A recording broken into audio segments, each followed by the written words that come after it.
کہتے ہیں جی کہ چند مہینے پہلے شادی ہوئی، 6 جولائی کو شوہر نے 1 طلاق دے دی اور 8 جولائی کو شوہر حادثے میں مر گیا، تو یہ طلاق کی عدت گزارے گی، چونکہ موت تو اس کی نکاح میں نہیں آئی نا، اس سے پہلے اس کا نکاح ختم ہو چکا تھا، طلاق دے دی تھی اس نے۔ اگر یہ بعد میں ہوتا تو پھر یہ موت کی عدت گزارتی، اب صرف طلاق کی عدت گزارے گی۔ شوہر کے ذمے، بیوی کے ذمے جو حقوق ہیں ان کے لیے مغفرت کرے، دعا کرے، کوئی صدقہ جاریہ کرے، کسی مدرسے میں کوئی کمرہ بنا دے، کسی مسجد میں پانی کا انتظام کر دے، وضو کا انتظام کر، تاکہ اس کو ثواب ہمیشہ پہنچتا رہے۔ بڑی وفادار ہے وہ تو طلاق دے گیا، تم اس کے لیے صدقے کر رہی ہو۔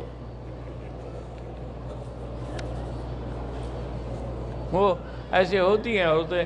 وہ ایک ابن جوزی رحمۃ اللہ علیہ تھے نا، تو وہ بہت بڑے عالم تھے، بہت بڑے عالم تھے، بہت بڑے خطیب تھے، اور انہوں نے ہر موضوع پہ کتابیں لکھی ہیں، کتاب العقلاء، عقل والے لوگوں کے قصے۔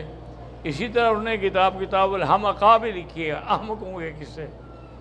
تو اس میں انہوں نے ایک قصہ لکھا ہے کہ ایک آدمی گیا، قبرستان سے گزر رہا تھا، راستہ وہیں سے تھا، دیکھا کہ ایک عورت بیٹھی ہے پنکھا لے کے اور قبر کو پنکھا جھل رہی ہے۔ وہ بیچارہ بڑا متاثر ہوا کہ بھئی عجیب عورت ہے، اتنی وفا کہ مرنے کے بعد قبر پہ بیٹھ کے پنکھا جھل رہی ہے۔ انہوں نے کہا بیوی تم بڑی ہو؟ انہوں نے کہا وفادار نہیں، اس نے کہا تھا کہ میری قبر تو سوکھنے دینا دوسری شادی کرنے سے پہلے، میں سکھا رہی ہوں کہ جلدی سوکھے جان چھوٹے میں دوسری شادی کروں۔